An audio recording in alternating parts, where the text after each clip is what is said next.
lavori principalmente in digitale, ho una preferenza effettiva per quello che è la carta, per quello che è il lavoro tradizionale, perché andare in negozio, scegliere i colori, scegliere la carta giusta è un'esperienza più completa, è un'esperienza totalmente differente, ti fa sentire un pochino più come un artigiano, non so se mi spiego.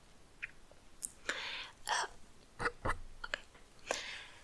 E a me quella cosa piace, mi piace proprio andare in negozio, parlare con le persone, con altri colleghi, diciamo, e sapere se ci sono novità, nuovi materiali. È divertente, però iniziava ad essere controproducente per il mio lavoro, perché lavorare in quel modo richiede tanto tempo e soprattutto tanti soldi. Le persone immaginano spesso che se vuoi lavorare con degli acquerelli puoi comprare una scatola di giotto, un album fabriano di quelli che utilizzavamo per educazione artistica, ed è ok così. Invece no, per utilizzare bene l'acquerello un buon foglio di carta può costare 10 euro anche, quindi immaginate alla fine dei conti quanto può costare lavorare in quel modo, tantissimo. E mi sono dovuta arrendere al digitale, arrendere tra virgolette, perché adesso lo adoro in realtà, mi piace, mi permette di sperimentare parecchio, perché appunto non devo sostenere ulteriori spese, posso cancellare, non ho paura di rovinare tutto il lavoro e soprattutto mi permette di lavorare con tutto il mondo, perché in digitale è tutto più semplice, e se si richiede una modifica, se si vuole mandare qualcosa nell'immediato, voglio dire, servono soltanto pochi minuti, la comunicazione è più rapida, e quindi ok. E perché mi piace così tanto il colore, ad esempio, e non disegnare? Perché quello che è relativo al colore è più collegato alle emozioni. Voglio dire, la parte relativa al disegno è qualcosa di molto tecnico, devi studiare gli sfondi, devi studiare i personaggi, le persone, le caratteristiche, le anatomie, c'è molta tecnica. Anche colorare richiede questo, perché ovviamente bisogna studiare. A volte mi arrivano delle richieste, ad esempio, del tipo: guarda, ho una storia da colorare e parla di una New York distopica ambientata nel 3000 e bla bla bla, e quindi vorremmo ispirarci a questo tipo di film, cose così. Quindi c'è tanta ricerca anche in questo caso, però la differenza è nel fatto che chi aggiunge il colore spesso è la persona che aggiunge anche la sensazione che si vuole dare. Se ad esempio io utilizzo colori caldi, come faccio spesso, lo potete vedere nei lavori che pubblico anche qui nel canale, so già che il lettore si sentirà più confident, diciamo, più a suo agio, si sentirà più tranquillo, come se la scena trasmettesse effettivamente una sensazione di tranquillità. Questa cosa ad esempio spesso non accade nei fumetti horror, in cui ovviamente questo tipo di colori, di atmosfere sono totalmente bandite e andiamo su tutti quei colori freddi come il blu, il rosso freddo intendo, e il viola, il nero. Ovviamente ogni colore può essere sia caldo che freddo a seconda di come lo si utilizza, però diciamo che questa è la differenza sostanziale. E a me piace tantissimo il fatto che io debba immedesimarmi effettivamente nella storia, e per poter capire cosa lo scrittore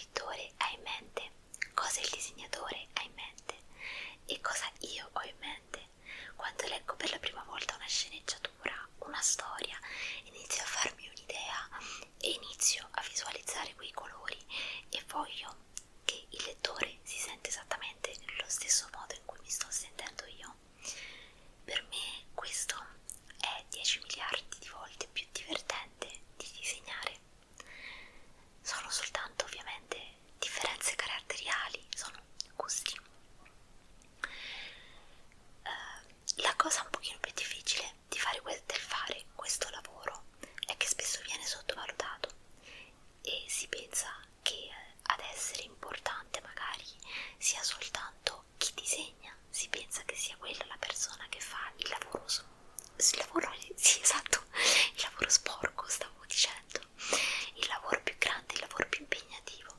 Di conseguenza spesso al mio lavoro viene lasciato meno tempo e viene pagato meno.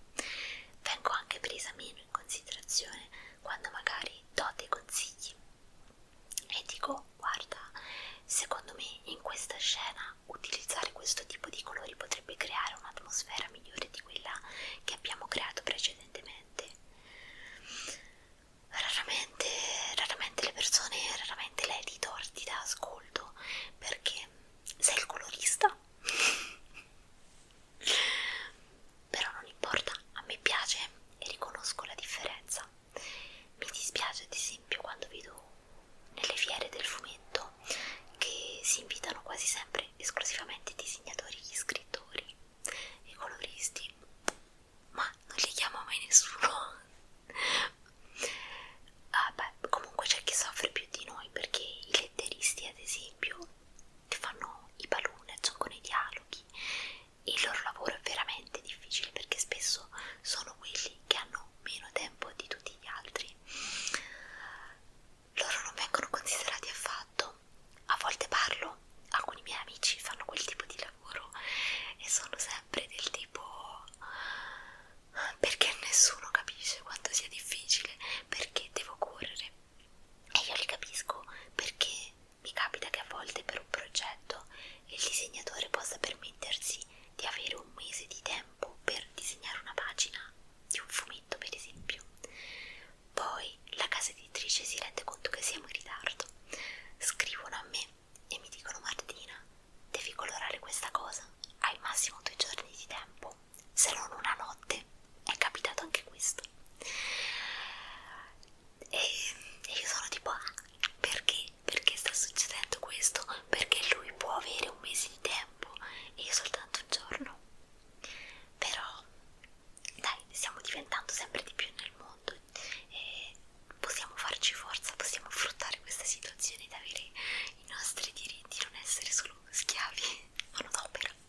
siete quel tipo di persone che vanno ancora in libreria e scelgono i libri a sentimento, come dire, cosa vi fa decidere se qualcosa, se quel libro è proprio quello che vi darà quello che state cercando, quel tipo di sensazione che volete provare.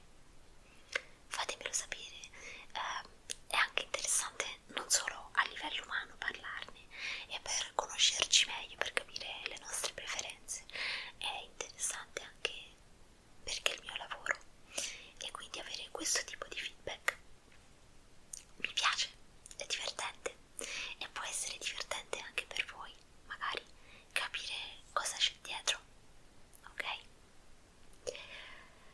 Beh, detto questo, io vi lascio.